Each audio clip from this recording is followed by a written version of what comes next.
கர்த்தருடைய பரிசுத்த நாமத்துக்கு ஸ்தோத்திரம். இந்த வாய்ப்பை கொடுத்த என் தேவனுக்கு நன்றி செலுத்துகிறேன்.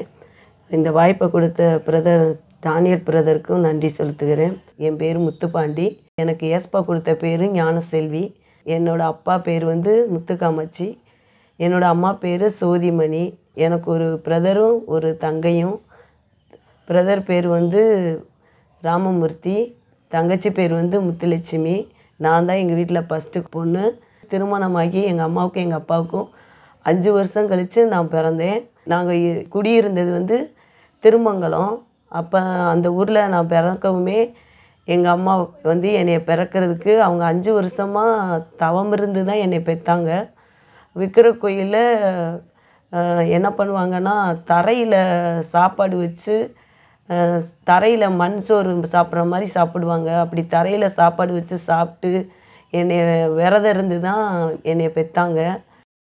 அப்போ நான் பிறந்தப்போ பார்த்திங்கன்னா, இந்த ஊரை விட்டே போயிடணும்னு சொல்லிட்டாங்க. உங்கள் பொண்ணு பிறந்த நேரம், நீங்கள் இந்த ஊரில் இருந்தீங்கன்னா பிச்சை எடுக்கணும். தயவு செய்து நீங்கள் இந்த ஊரை விட்டு போனீங்கன்னா தான் நீங்கள் பிச்சை எடுக்க மாட்டீங்க. இந்த ஊரை விட்டு நீங்கள் வேறு ஊர் மாறி போனீங்கன்னா நீங்கள் நல்லா இருப்பீங்கன்னு சாதகம் பார்க்குறவங்க எங்கள் அம்மாக்கிட்டேயும் எங்கள் அப்பாக்கிட்டேயும் சொல்லிட்டாங்க. அப்போ எங்கள் அம்மாவுக்கும் எங்கள் அப்பாவுக்கும் நான் பிறந்ததுமே ரொம்ப விரக்தி ஆகிட்டாங்க. 5 வருஷம் கழித்து குழந்த பிறந்திருக்குன்னு அவங்களுக்கு சந்தோஷம் இல்லை. இந்த ஊரை விட்டு போகிறோமே, இது பிறந்து தான் நமக்கு இப்படி ஒரு நேரம் அப்படி ஆயிடுச்சு. இன்னொன்று என்னென்னா, நான் பிறந்த உடனே நான் இங்கே பிறக்கிறேன். நான் பிறக்கவுமே எங்கள் அப்பாவோட அப்பா தொந்தி அவர் பேர். எங்கள் அப்பாவோட அம்மா பேர் முத்தம்மா. தொந்திங்கிற ஒரு எங்கள் ஐயா அவர் என்ன பண்ணாருன்னா, நான் பிறந்து கரெக்டாக 5 நாளில் அவர் இறக்குறார். அவர் இறந்த உடனே பார்த்திங்கன்னா, எங்கள் அம்மாவும் எங்கள் அப்பாவும், ஐயோ நல்லா இருந்த ஒரு மனுஷன் இப்படி இறந்துட்டாரே, இவ பிறந்து தான் அந்த உயிரை எடுத்துட்டா அப்படி சொல்லி என் மேலே அப்போ இருந்து எங்கள் அம்மாவுக்கும் அப்பாவுக்கும் என் மேலே வெறுப்பு. இது பிறந்து ஒரு உயிரை முழுங்கிருச்சு, எங்கள் அப்பாவை முழுங்கிருச்சு அப்படி சொல்லி சின்ன வயசுலேருந்து என் மேலே வெறுப்பு தான். அவங்களுக்கு ஒரு குழந்த பிறந்திருக்குன்ற ஒரு 5 வருஷம் கழித்து குழந்த பிறந்திருக்குன்ற ஒரு சந்தோஷம் கிடையாது, வெறுப்பு தான். எப்போ பாரு அந்த அப்படியே எங்கள் அம்மா என்னை ஒரு வேண்டா வெறுப்பாக தான், ஒரு அன்பாக பேச மாட்டாங்க, அன்பாக என்னை கவனிக்க மாட்டாங்க, ஒரு வேண்டா வெறுப்பாக தூக்கி போட்டுருவாங்க. ஒரு இதாக எனக்கு விவரம் தெரிஞ்ச நாள்லேருந்து எங்கள் அம்மாவோட அன்பை நான் பெற்றதே கிடையாது. எங்கள் அம்மா பேர் சோதிமணி, எங்கள் அப்பா பேர் முத்துக்காமாச்சி. அந்த திருமங்கலம் ஊரை விட்டுட்டு நாங்கள் மண்டலமணிக்கம்னு கமுதி பக்கத்தில் மண்டலமணிக்கன்ற ஊருக்கு நாங்கள் வந்தோம்.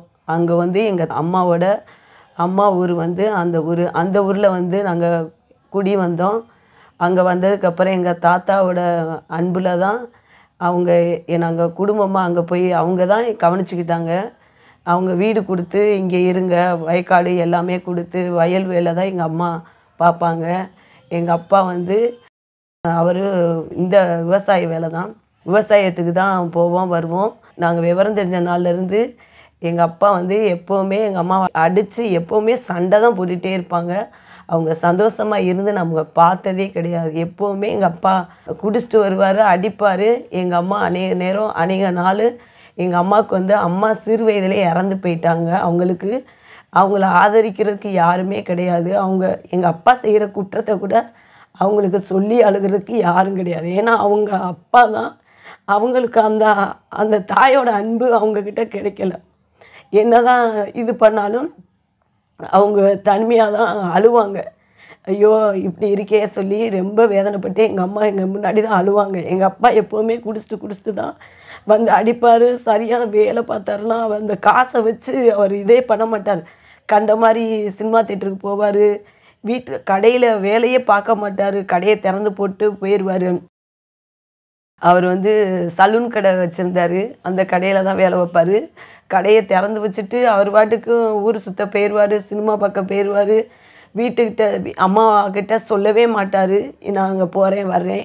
அப்படி அம்மா கேட்டாங்கன்னா மறுநாள் இப்படிலாம் வீட்டுக்கு வருவார். அப்போ அம்மா கேட்பாங்க, ஏன் எங்கே போனீங்க வந்தீங்க அப்படின்னு அம்மா கேட்டால் அம்மாவை அடிப்பார். நீ யார் என்னை கேட்க, நீ எதுக்கு என்னைய கேட்குற, என்னைய நீ கேட்கக்கூடாது அப்படி சொல்லி அடிப்பார். எங்கள் தாத்தா கேட்டாலும் எங்கள் தாத்தாவை அடிப்பார். எங்கள் அம்மாவோட தம்பிங்க இருக்காங்க, அவங்களும் கேட்டாலும் அவங்களையும் அடிப்பார். அவ்வளோ அவர் கண்ட்ரோல் இல்லாத மனுஷனாக தான் எங்கள் அப்பா இருந்தார். அவருக்கு வந்து ஒரு நேரம் எங்கள் மேலே நல்லா அன்பாக இருப்பார், ஒரு நேரம் பார்த்தா மிருகம் மாதிரி ஆயிடுவார். குடிச்சிட்டு அந்த மாதிரி அவருக்குள்ளே மிருக குணம் ஒரு சைடு இருந்துச்சு. ஒரு சைடு பார்த்திங்கன்னா நல்லா அன்பாகவும் இருப்பார். எங்களை நல்லா கவனிப்பார். எங்களுக்கு வேணுங்கிறதெல்லாம் வாங்கிலாம் கொடுப்பாரு. அப்பா இப்படிலாம் இருக்கார். அப்புறம் ஏன் ஒரு நேரம் அம்மா பேச்சை கேட்க மாட்டுறாரு, அம்மா காசு வச்சுருந்தாலும் அதை கேட்கவே மாட்டார், தூக்கிட்டு போய் செலவு பண்ணிடுவார்.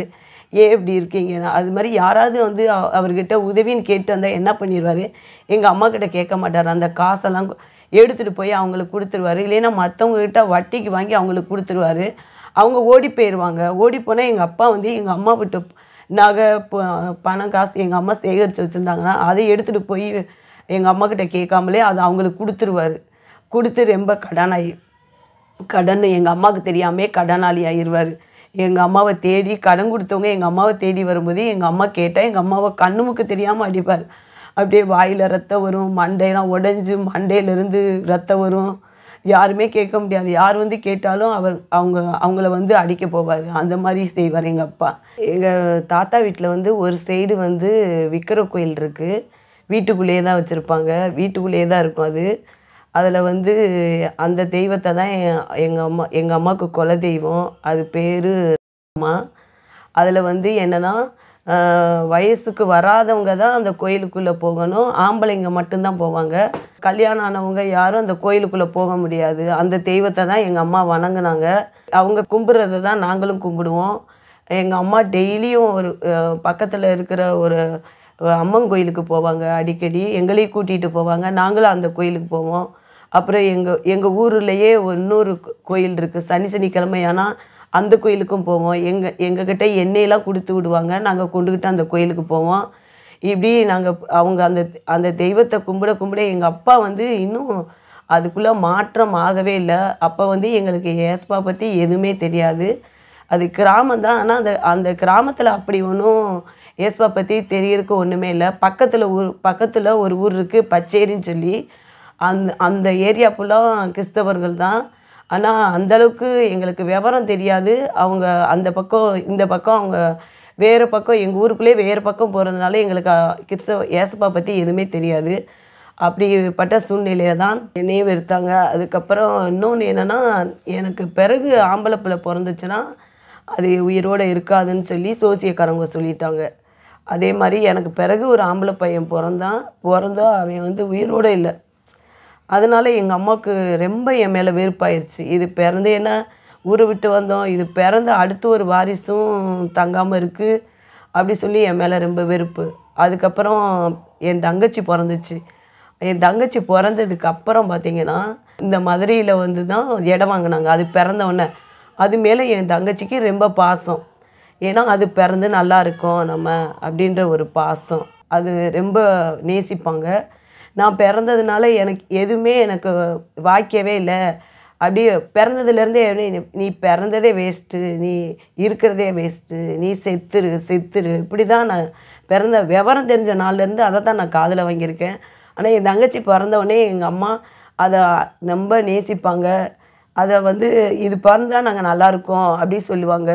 இப்படி சொல்லும்போது எனக்கு சிறு வயசுலேருந்து அப்படியே அந்த வார்த்தைகளை கேட்டு நம்ம ஏன் இப்படி பிறந்தோம், நம்ம யாராவது எங்கள் அம்மா கிட்ட கேட்டாங்கன்னா எங்கள் அம்மா சொல்லுவாங்க, இதை தவிட்டுக்கு வாங்கினேன் அப்படி சொல்லுவாங்க.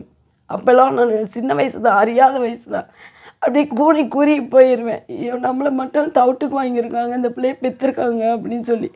அப்படி சொல்லும் போதெல்லாம் நான் ரொம்ப ஃபீல் பண்ணி அழுதுருக்கேன். ஏன்னா எனக்கு சிறு வயசுலேருந்தே இந்த மாதிரி வார்த்தைகளை கேட்க ரொம்ப நான் தனிமையில் அழுதுருக்கேன். நம்ம இருக்கணுமா, செத்துருவோம் அப்படி ஒரு சிந்தனையில் தான் சின்ன வயசுலேருந்து நான் வளர்ந்துருக்கிறேன். அப்போ ஸ்கூலுக்கு போயெல்லாம் அந்த பிள்ளைங்க வருவாங்க, அந்த பச்சேரின்னு அந்த ஊர்லேருந்து பிள்ளைங்க வருவாங்க. அந்த பிள்ளைங்க அந்தோனியார் பாட்டை தான் நிறையா பாடுவாங்க. அப்போ ஊட ஏசுன்னு வரும். அந்த லயன் வந்து எனக்கு அந்த லயனை ரொம்ப பிடிக்கும். இவங்க பாடுற அந்த பாட்டு வந்து என்னை கவர்ந்துச்சு. இவங்க பாடுறாங்களே, நமக்குன்னு இந்த மாதிரி பாடணும்னு ஆசையாக இருக்கே அப்படின்னு. ஸ்கூலுக்கு வரும்போது நான் நடந்தே தான், வீட்டிலேருந்து நடந்தே தான் போவேன், நடந்தே தான் வருவேன். பக்கத்தில் தான், ஊருக்கு கடைசியில் தான் கவர்மெண்ட் ஸ்கூலில் தான் படித்தேன். பக்கத்தில் 5 வகுப்பு வரை வீட்டு பக்கத்துலேயே இருந்துச்சு, அந்த ஸ்கூலில் படித்தேன். அப்புறம் 6லேருந்து 10 வரை கொஞ்சம் ஊருக்கு லாஸ்ட்டில் இருக்கிற ஸ்கூலில் அரசு மேல்நிலை பள்ளியில் தான் படித்தேன். அங்கே படிக்கும்போது நல்லா பார்த்திங்கன்னா ஸ்கூல் விடவுமே ஓடி வருவேன். ரீசஸ் பெல் விட்ட உடனே ஓடி வருவேன். ஓடி வந்து எங்கள் அப்பா கிட்ட தான் வருவேன். எங்கள் அப்பா ஒரு நேரம் அன்பாக காசு கொடுத்து ஏதாவது வாங்கி சாப்பிடுன்னு கொடுப்பாங்க. நான் அதை வாங்கிட்டு ஓடுவேன். இப்படி எங்கள் அப்பா அன்பாக அந்த சமயங்கள் ஒவ்வொரு சமயம் என்னை அடித்தாலும் ஒவ்வொரு சமயம் எங்கள் மேலே அன்பாக இருப்பார். நான் அப்படி வாங்கிட்டு சாப்பிட்டுட்டு இப்படி திடுன்னு ஓடுவேன். இப்படி எப்போ ஸ்கூல் பெல்லு விட்டாலும் சரி, சாப்பாடு பெல்லு விட்டாலும் சரி, நான் வீட்டுக்கு தான் வந்து சாப்பிட வருவோம். அப்போ எங்கள் வீட்டில் வந்து நல்ல இது சாப்பிட்றதுக்கு நல்ல சாப்பாடு இருந்தாலும் எங்கள் அம்மா எங்களுக்கு செஞ்சே தரமாட்டாங்க. எங்களுக்கு வந்து அதிகம் எங்களுக்கு சாப்பாடுன்னு கிடைக்கிறது கேப்பக்கூழு தான் அதிகமாக கிடைக்கும். அதுதான் நாங்கள் சாப்பிடுவோம் அடிக்கடி. அப்போ நான் ரொம்ப நொந்து போவேன். ஐயோ, இதையே அம்மா சாப்பிட கொடுக்குறாங்களே, நமக்கு நெல் சோறு சாப்பிட கொடுக்க மாட்டுறாங்க. நைட்டு ஒரு நேரம் தான் கிடைக்கும் அந்த நெல் சோறு, பகலில் அந்த கூழு தான் கிடைக்கும். அது குடிக்கணுன்னா எனக்கு அப்படியே கஷ்டமாக இருக்கும், அது பிடிக்கவே பிடிக்காது. நான் அதை குடிச்சு நான் ரொம்ப நாங்கள் அதிலே இருந்ததுனால அது பிடிக்காமே போயிடும். எப்படா சாப்பாடு நெல் சோறு சாப்பாடு கிடைக்கும் அப்படி ஏங்கியிருக்கிறேன் நான் ரொம்ப நாள். அந்த நல்ல நாள் வந்துச்சுன்னா எங்களுக்கு 2 நாளும் நல்ல சாப்பாடு கிடைக்கும். அது அந்த நல்ல நாள் எப்போ வரும்? அதே மாதிரி எங்களுக்கு இட்லி தோசைனா கிடைக்கிறதெல்லாம் கஷ்டம்தான். அந்த நல்ல நாள் வந்தால் தான் எங்கள் அம்மா 2 நாள் அதை செஞ்சு கொடுப்பாங்க. அந்த நாளுக்கெல்லாம் நாங்கள் காத்துட்டு இருந்துருக்குறோம். சரியான சாப்பாடு இருக்காது, ட்ரெஸ் எல்லாம் எங்களுக்கு இருக்காது. நல்ல ட்ரெஸ் நாங்கள் போட்டு நாங்கள் அனுபவிச்சதே கிடையாது. பக்கத்தில் இருக்கிறவங்க நல்ல ட்ரெஸ் போட்டு நல்லா இதாக இருப்பாங்க. அந்த இதில் கூட எங்கள் அம்மா எங்களுக்கு நல்லா ட்ரெஸ் வாங்கி கொடுக்கணும், பிள்ளைங்க நல்லா வச்சுக்கணும் அப்படிலாம் விரும்பவே மாட்டாங்க. அவங்க எப்போவுமே எங்கள் அப்பா இப்படி இருக்கிறதுனால அவங்களும் நல்லா இருக்கணும்னு விரும்பவே மாட்டாங்க. எங்கள் அம்மா எப்போவுமே காட்டில் வேலை பார்க்க வீட்டுக்கு வந்தோடனே நான் தான் சாதம் ஆக்கி வைக்கணும். எனக்கு சரியாக சாப்பாடு செய்ய தெரியாது. நல்லா அடி வாங்குவேன். எங்கள் அம்மாக்கிட்டே அடி வாங்குவேன், எங்கள் அப்பாக்கிட்டே அடி வாங்குவேன்.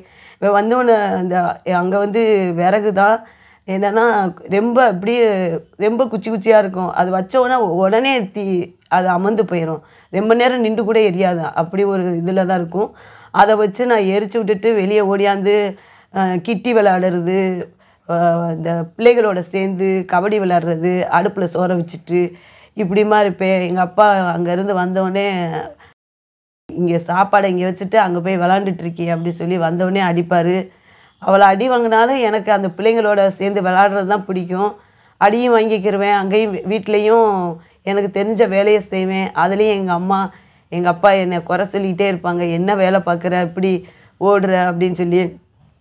அதே மாதிரி எங்கள் ஊர் பஞ்சாயத்து போர்டில் தான் டிவி. அப்போ வந்து டிவிலாம் எங்கேயுமே இருக்காது. ஏதாவது ஒரு பொருள் வாங்கிட்டு வர சொன்னால் ஓடுவேன், திடுன்னு ரோட்டு கடைக்கு ஓடி போய் பொருளை வாங்கிட்டு அந்த பஞ்சாயத்து போர்டில் வந்து நின்று டிவி பார்த்துட்டு கொஞ்சம் லேட்டாக வந்தேன்னா எங்கள் அப்பாக்கிட்ட அடி வாங்குவேன். இப்படி நிறையா எனக்கு டிவி பார்க்குறதுனா ரொம்ப பிடிக்கும். அப்படி அதையே கவனமாக இருப்பேன், அந்த இதை பார்க்கணும். இதுக்காகவே மெதுவாக நடந்து போக மாட்டேன், ஓடுவேன். ஓடுற வழியில் நாய் கிடந்தால் கூட அது மேலே ஏறி அப்படி ஒரு நாள் நடந்து நான் போகையில் அது நாய் மேலே ஏறி நடந்து போனேன். அப்போ அந்த நாய் கூட என்னை கடிச்சிருச்சு. அது மேலே நடந்து போகணும்னு அந்த கடிக்குன்ற எண்ணம் எனக்கு இல்லை. அது ஏறி இறங்கவோ அது என்னை கடிச்சிருச்சு. அப்படியெல்லாம் ஒரு அறியாமையில் தான் நான் இருந்தேன். இப்போ ஒரு விவரம் தெரியாமல் எதுவுமே தெரியாது, அப்படிப்பட்ட சூழ்நிலையில் தான் நான் கடந்து போயிருக்கிறேன். இப்படிப்பட்ட சூழ்நிலையில் இருக்கும்போது தான் நான் குட்டியாக இருக்கும்போதே எங்கள் அம்மாவுக்கு எனக்கு அவ்வளோவா விவரம் தெரியாது. அப்போ எங்கள் அம்மாவுக்கு ஒரு 20-30 பிசாசு இருக்கும் எங்கள் அம்மாவுக்கு பிடிச்சி. ரொம்ப அலக்களிப்பில் எங்கள் அம்மாவோட சின்னம்மா அவங்க வந்து எங்கள் அம்மாவை பார்த்துக்கிட்டாங்க. அவங்க என்னை பிசாசு பிடிச்சி, நாங்கள் ஆற்று ஓரத்தில் தான் இருந்தோம். அப்போ எங்கள் அம்மா ஆற்று வழியாக ஓடிடுவாங்க. நைட்டு நேரம் 1 மணி 2 மணின்னு பிசாசு இழுத்துட்டு போயிடும் எங்கள் அம்மாவை ஆற்று வழியாக. அப்படி போகும்போது எங்கள் அம்மாயி வந்து என்ன பண்ணுவாங்க, அவங்க தான் போய் கூப்பிட்டு வருவாங்க. கூட்டு வந்து வச்சுக்குவாங்க. திரும்ப எப்படி ஓடுறாளேன்னு சொல்லிட்டு அவங்க முந்தானியில் எங்கள் அம்மாவுடைய முந்தானியை முடிஞ்சு போட்டு படுக்க வைப்பாங்க. இவ இப்படி ஓடிடுறா, அதனால நம்ம முந்தானியை முடிஞ்சு வச்சுட்டு படுப்போம், அப்போ தான் ஓடுறது தெரியும்னு சொல்லிட்டு இப்படிலாம் எங்கள் அம்மாவை வந்து பார்த்துட்டாங்க. அப்படி ஓடும்போது எங்கள் அம்மா அந்த இது டப்பா மாதிரி அந்த இது மேலே போட்டு அதில் கஞ்சி போட்டு அதை அள்ளி சாப்பிட்டுட்டே ஆடுவாங்க. அப்படி நிறையா பிசாசு, அவங்களுக்கு நிறைய பிசாசு பிடிச்சி உயிருக்கு உத்தரவாதம் இல்லை. அப்படி நிறையா சேவல், ஆடு, இந்த இந்த நரிக்குறவர்கள் போடுற ட்ரெஸ்ஸு இதெல்லாம் எங்கள் அம்மா வந்து அவங்களுக்கு இதெல்லாம் ஒவ்வொரு பிசாசும் எனக்கு இது வேணும் இது வேணும், எங்கள் அம்மாக்குள்ளேருந்து ஒவ்வொரு பிசாசும் ஒன்று ஒன்று கேட்கும். ஒரு பிசாசு சாட்டை வேணும், எனக்கு வெள்ளை சேவல் வேணும், ஆடு வேணும், இப்படி ஒன்று ஒன்றா கேட்க கேட்க எங்கள் அப்பா ஒன்று ஒன்றா வாங்கிட்டு வந்து வச்சிட்டே இருப்பார். எங்கள் அம்மாவுக்கு ஒரு மாதமாக விடாமல் கோடாங்கி அடிக்கிறவங்க டெய்லி வந்து அடிப்பாங்க. டெய்லி அவங்களுக்கு சாராயம் வாங்கி கொடுக்கணும், அவங்க அதை குடிச்சிட்டு தான் அடிப்பாங்க. அந்த இதில் எங்கள் அம்மா அப்படியே ஆடி ஆடி டயர்ட் ஆகிடுவாங்க. இப்படி ரொம்ப போராட்டத்தில் தான் எல்லோரும் சொன்னாங்க, எங்கள் அம்மாச்சி சின்ன வயசுலேயே எங்கள் அம்மா விட்டுட்டு இறந்ததுனால இவளும் அந்த சின்ன வயசுலேயே இறந்துருவா, அவ்வளோதான், அந்த பிள்ளைங்களை யார் பாப்பா அப்படி சொல்லி எல்லோரும் ஊரே பேசும் எங்கள் அம்மாவை. அப்போ ஒரு கல்யாணம், எங்கள் சொந்தக்காரவங்க கல்யாணத்துக்கு தூரத்து சொந்தக்காரவங்க ஒருத்தவங்க அந்த கல்யாணத்துக்கு வந்திருந்தாங்க. அப்போ அவங்க சொன்னாங்க, முத்துப்பட்டணம்னு ஒரு ஊர் இருக்குது, அங்கே அந்தோனியார் கோயில் இருக்குது, அந்த கோயிலில் இந்த உங்களை கூட்டு போனால் அந்த பிசாசெல்லாம் போயிடும், நீங்கள் அங்கே வாங்க அப்படி சொல்லி அவங்க அட்ரஸ்லாம் சொல்லி கொடுத்துட்டு போயிட்டாங்க. அப்போ இந்த மேரேஜ் முடிஞ்சு அவங்க போயிட்டாங்க. எங்கள் அம்மாவை எங்கள் அம்மாச்சி கூட்டிக்கிட்டு எங்கள் அப்பாவும் கூட்டிக்கிட்டு, அப்போ என் தங்கச்சிக்கு பிறகு ஒரு பையன் பிறந்தான். அவன் பிறந்து 6 மாதம் கையில் அந்த பையனையும் தூக்கிட்டு எங்கள் அம்மாச்சி, எங்கள் அப்பா எல்லோரும், எங்கள் தாத்தா எல்லாருமே அந்த முத்துப்பட்டான ஊருக்கு கூட்டிகிட்டு போயிட்டாங்க. கூட்டிகிட்டு போய் அங்கே பார்த்தீங்கன்னா எங்கள் அம்மா ஒரே ஆட்டம், ரொம்ப அலக்களிப்பு, அவங்களுக்கு படாத பாடுபட்டு கஷ்டப்பட்டாங்க. அங்கே போய் ஒரு 6 மாதம் அங்கேயே தான் இருந்தாங்க. அவங்க போய் என் டைம் முழங்கால்லே மெழுகுத்தியை கையில் வச்சுட்டு இப்படியே வேண்டிக்கிட்டே உட்காந்துருப்பாங்க. முத்துப்பட்டணன்ற ஒரு ஊரில், அந்த ஊரில் தான் அந்தோனியார் கோயிலுன்னு சொல்லி அங்கே கூட்டிகிட்டு போய் எங்கள் அம்மாவை வச்சுருந்தாங்க. அங்கே போய் வச்சதும் அங்கே ஏஸ்பாவை பற்றி அங்கே போய் தான் அம்மாவுக்கு தெரியும். அங்கே வந்து என்னென்ன வேண்டுவாங்க, அந்தோனியாரே எங்களுக்காக வேண்டிக் கொள்ளும் தான் சொல்லுவாங்க. ஏசப்பா கிட்ட எங்களுக்காக வேண்டிக் கொள்ளும் அப்படி சொல்லி அவங்க ஓயாமல் வேண்டிக்கிட்டே மெழுகுத்தியை கையில் வச்சுட்டே உட்காந்துருப்பாங்க. அப்படி ஒரு 6 மாதம் அங்கே போய் இருந்தாங்க. கொஞ்ச நாளில் அவங்களுக்குள்ளே இருக்கிற பிசாசு எல்லாம் வெளியேறி அங்கேருந்து வந்தாங்க. வந்து கொஞ்ச நாளாக வீட்டில் அந்த இது போட்டா வச்சு மெழுகுவத்தி வச்சு முழங்கால்லே நின்று வேண்டிகிட்டே இருப்பாங்க. நான் நினைப்பேன், இவ்வளோ நேரம் முழங்கால் போட்டு நிற்கிறாங்களே, உங்களுக்கு காலே வலிக்காதா அப்படின்னு. நான் சின்ன வயசில் எங்கள் அம்மாவை பார்த்துட்டு நானும் எங்கள் அம்மா செய்கிற மாதிரியே நானும் மெழுகுவத்தி வச்சு நானும் அப்படியே எங்கள் அம்மா பக்கத்துலேயே எவ்வளோ முழங்கால் போட முடியுமோ போடுவோம், இல்லைன்னா கீழே உட்காந்துக்குவோம். ஏன்னா எங்கள் அம்மா ரொம்ப நேரமாக உட்காந்து வேண்டிகிட்டே இருந்தாங்க. அப்படி கொஞ்ச நாள் அவங்களுக்குள்ளே நல்ல பரிபூர்ண சுகமாகி நல்லா வந்துட்டாங்க. அப்புறம் கொஞ்ச நாள் வந்து அந்த கோயிலுக்கும் போய் வந்தாங்க. போய் திருவிழா சமயம் இப்படிலாம் போவாங்க, போய் வந்துக்கிட்டே இருந்தாங்க. நான் 6வது படிக்கும்போது அடிக்கடி எங்கள் அம்மா எங்ககிட்ட அந்த ஆண்டவரை அங்கே கும்பிட்டாலும் எங்களை இங்கே வந்து கோயிலுக்கு அனுப்புவாங்க, எண்ணெய் கொடுத்து அனுப்புவாங்க. இப்படி சனிக்கிழமை ஆனால் பெருமாள் கோயிலுக்கு போவோம், இப்படி எங்களை அனுப்பிவிட்டுட்டே இருந்தாங்க. நாங்களும் போயிட்டுருந்தோம். அப்புறம் ஸ்கூலில் பார்த்திங்கன்னா 9 வரை படிச்சுட்டு 9வதுல ஃபெயில் ஆகிட்டேன். அப்போ எங்கள் அம்மாவுக்கு படிக்க வைக்கணும்னு ஆசை. ஆனால் எங்கள் அப்பா இருக்கிற சூழ்நிலையில் கடன் வேற ரொம்ப ஆயிடுச்சு. அவர் சொல்கிற பேச்சே கேட்கவே மாட்டார். இப்படி அநேகருக்கு வாங்கி ஒருத்தவங்ககிட்ட வட்டிக்கு வாங்கி அவங்ககிட்ட கொடுக்க அவங்க கொண்டுட்டு ஓடி போயிடுவாங்க. அப்போ எங்கள் அப்பா வேலை பார்த்து தான் அந்த இதெல்லாம் கட்டணும். எங்கள் அம்மாக்கிட்ட இருக்கிற பொருள் நகை எல்லாத்தையும் விற்று எல்லாத்தையும் நகையெல்லாம் கட்டி அந்த கடனை கட்டும்போது எங்கள் அம்மா டெய்லி சண்டையும் போராட்டமாக இருக்கும். அப்படிப்பட்ட சூழ்நிலையில் தான் என்னைய இனிமேல் படிக்க போக வேணாம் அப்படி சொல்லிட்டாங்க. கரெக்டாக நான் 9வது பாஸ் பண்ணேன். 10வது போகிறப்ப நீ படிக்க வேண்டாம், போதும், உங்கள் அப்பாவும் சரியில்லை, இனி உன்னையும் சீக்கிரத்தில் ஒரு மேரேஜ் பண்ணி கொடுத்துடணும் அப்படி சொல்லிவிட்டு என்னை படிப்பை விட்டு நிப்பாட்டிட்டாங்க. 10வது பாதியிலே நின்றுட்டேன். நிற்கமா. அப்புறம் அதோட என்னை வந்து தையல் கிளாஸ்க்கு அனுப்பிட்டாங்க எங்கள் அம்மா. ஒரு 6 மாதம் தையல் கிளாஸ் போனேன். அதுக்கப்புறம் என்னை டிபிடி ஆஃபீஸ்க்கு அனுப்பி வேலை பார்க்க விட்டுட்டாங்க. அங்கே வேலை பார்த்துட்டு இருக்கையில தான் எனக்கு வந்து மேரேஜுக்கு பார்த்துட்டு இருந்தாங்க. எங்கள் சொந்தம்தான். அவங்க வந்து என்னை வந்து பொண்ணு கேட்டு வரும். எங்கள் அம்மா நம்ம கணவர் சரியில்லை. எனக்கு அப்போ வந்து 16 வயசு தான். நம்ம கணவர் சரியில்லை, பிள்ளைகளை நம்ம வச்சுட்டு இருக்கக்கூடாது, காலகாலத்தில் கல்யாணம் பண்ணி கொடுத்துறோன்னு சொல்லிட்டு என்னை வந்து அவங்களுக்கு கல்யாணம் பண்ணி கொடுத்துட்டாங்க. எங்கள் வீட்டுக்காரர் பேர் வந்து பாண்டியராஜ். அவர் வந்து பெயிண்டிங் ஆஃபீஸை சொந்தமாக வச்சுருந்தார். ஒரு 50-60 பேர் சொந்தமாக வச்சு வேலை பார்த்துட்டு இருந்தார். அதனால எங்கள் அம்மா என்ன நினச்சிட்டாங்க, நம்ம வந்து தான் வயலில் வேலை பார்க்குறோம், சரியான கணவர் இல்லாமல் கஷ்டப்படுறோம், நம்ம பிள்ளை போய் டவுனில் போய் நல்லபடியாக அதாவது கஷ்டம் இல்லாமல் வாழட்டும் அப்படி சொல்லி என்னோட மேரேஜுக்கு கூட என்னை பொண்ணு கேட்டு வரையில் கூட எங்ககிட்ட தங்க பொருள்னு எதுவுமே கிடையாது. அப்படி பக்கத்து வீட்டில் போய் ஒரு கம்மல் காதில் போடுற கம்மலை போய் பக்கத்து வீட்டில் போய் வாங்கிட்டு வந்து அதை என் காதில் போட்டு தான் என்னை பொண்ணு பார்க்குறது கூட எங்கள் அம்மா நிப்பாட்டினாங்க. அப்படிப்பட்ட சூழ்நிலையில் தான் இருந்தோம். அந்த சூழ்நிலையில் தான் எங்கள் அம்மா கஷ்டப்பட்டாலும் பரவாயில்ல, நான் கடை வாங்கியாவது என் பிள்ளைய கல்யாணம் பண்ணிடணும்னு சொல்லிட்டு என்னை கடை வாங்கி தான் எனக்கு கல்யாணம் பண்ணுறதுக்கு இது பண்ணாங்க. அப்போ எங்கள் அப்பாவோட அண்ணே வந்து அவங்க எங்கள் அப்பாவுக்கு சொத்து தரணும், அதுக்காக எங்கள் அம்மாவையே சொத்து கேட்க போனாங்க. அப்போ சொத்து கேட்க போகும்போது எங்கள் அம்மாவுக்கு வந்து 5 ரூபா சம்பளமும் எங்கள் அப்பாவுக்கு வந்து 10 ரூபா சம்பளமும் போட்டு என் வயலில் வேலை பாரு, நான் உன் பொண்ணுக்கு நகை கொடுக்குறேன், எங்கள் சொந்த சொத்தை கேட்குறதுக்கு அவங்க அப்படி சொல்லிட்டாங்க. அதுக்கு கூட எங்கள் அம்மா என் மகளோட கல்யாணம் முடிஞ்சால் போதும் அப்படின்னு சொல்லிட்டு எங்கள் அம்மா என்ன பண்ணிட்டாங்க, அவங்க ஓகே சொல்லிட்டாங்க. சரி நாங்கள் வந்து வேலை பார்க்குறோம் அப்படின்னு. அவங்களுக்கு வந்து பாசத்தில் அதை செய்யணும்னு செய்யலை. என்னென்னா அவங்க வந்து இந்த கிராமத்தில் இருக்கோம், நம்ம கணவர் சரியில்லை, சீக்கிரமாக இதை கல்யாணம் பண்ணி கொடுத்துட்டா அடுத்து ஒரு பொண்ணு மேஜர் ஆயிடுச்சு, அடுத்து அதை கல்யாணம் பண்ணி கொடுத்துடணும், நம்ம சீக்கிரமாக நம்ம கணவர் இப்படிப்பட்ட சூழ்நிலையில் கடனை வாங்கி வைக்கிறாரு, நம்ம இதில் கல்யாணம் பண்ணி இது பண்ணிட்டோம்னா அதை தான் அவங்க எதிர்பார்த்தாங்க. அன்பில் வந்து கல்யாணம் பண்ணி கொடுக்கணும்னு விசாரிக்கவே இல்லை. சொந்தம் தானே அப்படின்னு சொல்லி விசாரிக்காமல் கூட மேரேஜுக்கு அவங்க நம்ம சொத்துக்கு இதை வாங்கியாவது அந்த பிள்ளைகளை தள்ளி விட்டுறணும் அப்படின்னு சொல்லிடுற மாதிரி தான் இருந்தாங்க. அப்புறம்தான் எங்கள் பெரியப்பா அப்படி என்ன பண்ணாங்க, அவங்க சொத்துக்கு பதிலாக எனக்கு வந்து 5 பவுன் நகை எடுத்து கொடுத்தாங்க. அதில் வந்து என்னென்னா எங்கள் அம்மா வந்து அதில் ஒரு அரை பவுன் மோதிரமும் 10,000 அவங்க கையில் கொடுத்து அதோடு சேர்த்து தான் அவங்க 5 பவுன் நகை எனக்கு எடுத்து கொடுத்தாங்க.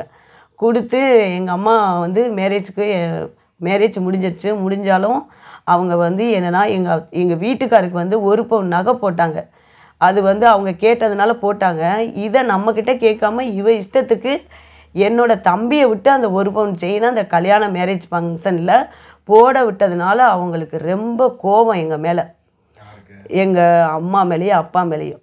இதை எப்படி இவங்க செய்யலாம், எங்கள் பையங்க இருக்காங்க அவங்கள விட்டுல இவன் செயின் போட விடணும், இவன் குட்டியாக இருக்கேன் இந்த பையன் வந்து அவங்க கழுத்தில் செயின் போட விடணுமா அப்படின்ற வெறுப்பு வந்து அவங்க ஃபேமிலிக்கு எல்லாருக்குமே எங்கள் அப்பா மேலே கசப்பு சண்டை. இவன் பொண்ணு இப்படி கல்யாணம் பண்ணி எனக்கு வந்து கொஞ்சம் நல்ல அவங்க வந்து வசதியானவங்க எங்கள் வீட்டுக்கார வீடு, அதனால் அவங்க கடைசி கல்யாணம் கூட அவங்க வந்து நல்ல டிஃபரெண்ட்டாக வச்சதுனால இவங்களுக்கு பொறுக்க முடியல.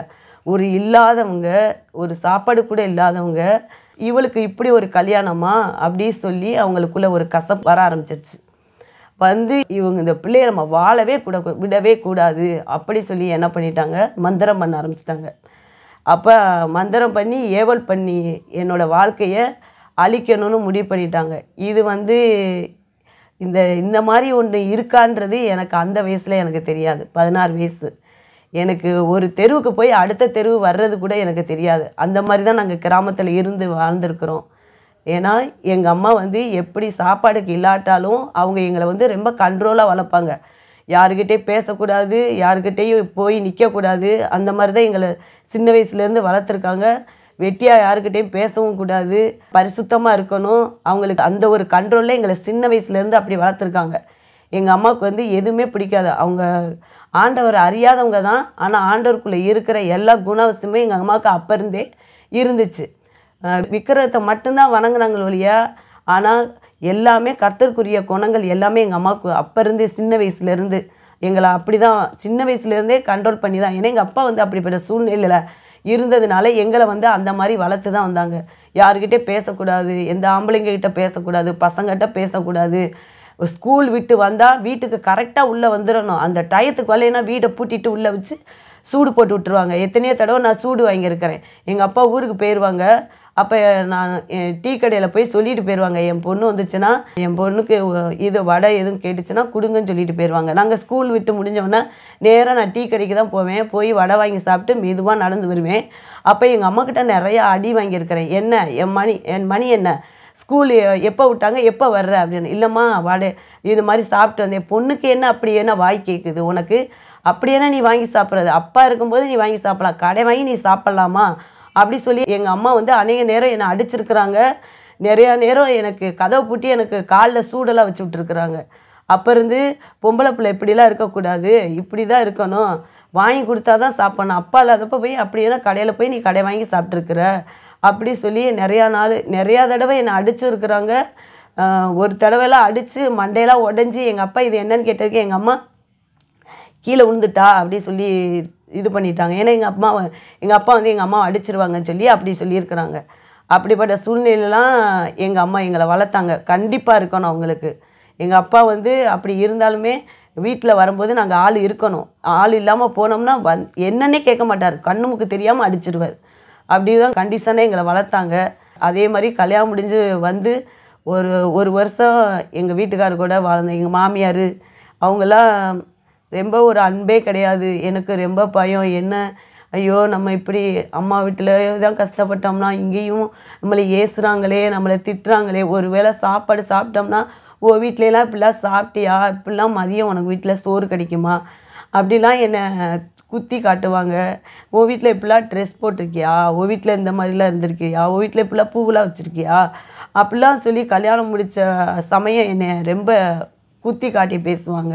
டெய்லி ஒரு கோயிலுக்கு தான் போவேன். திங்கக்கிழமையானா முருகன் கோயில், செவ்வாய்க்கிழமையானா மாரியம்மா கோயில், இப்படி டெய்லி ஒரு கோயிலுக்கு போவேன்.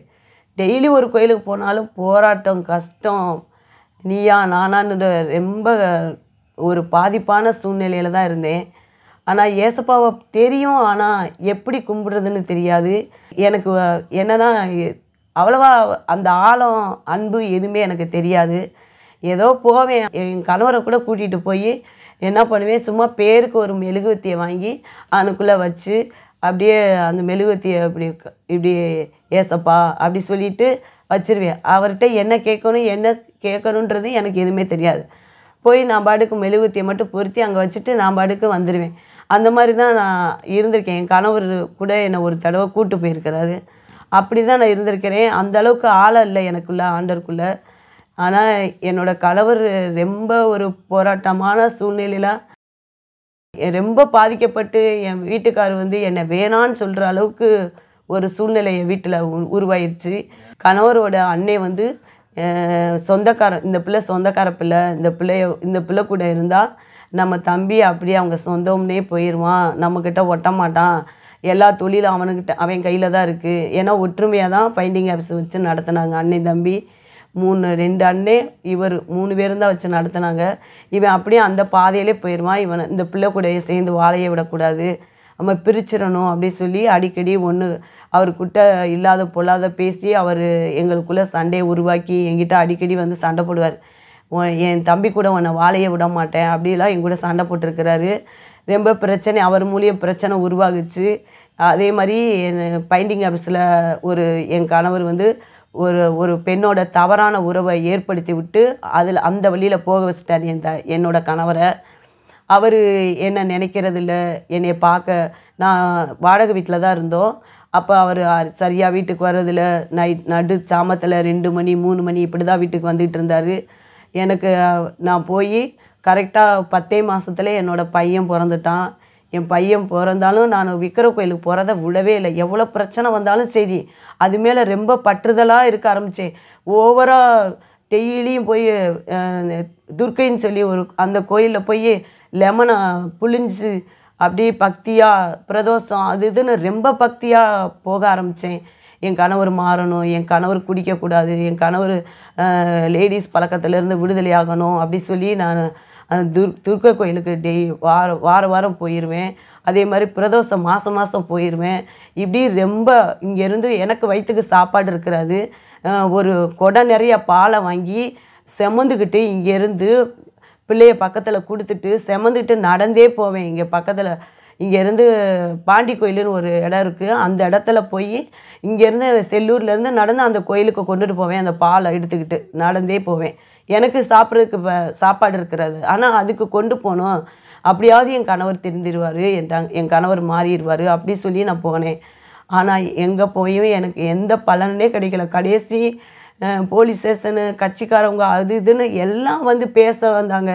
என் கணவர் ஒழுங்காக வீட்டுக்கு வர மாட்டுறாரு, இப்படி இருக்கிறாரு, வேலை பார்த்து என்கிட்ட சம்பளத்தை கொடுக்க மாட்டுறாரு. நான் ரொம்ப கஷ்டப்பட்டேன், ரொம்ப போராட்டம். நான் போகிற இடம்லாம் சொல்லுவேன், அவங்க வந்து சொல்லுவாங்க. ஆனால் அவர் வந்து கேர் பண்ணவே மாட்டார். அவங்க வந்து காசு இருக்கிறதுனால, என்கிட்ட வந்து காசு இல்லை, நான் அவங்க கொடுத்தா தான் சாப்பாடுன்ற நிலமையில தான் நான் வாழ்ந்தேன்.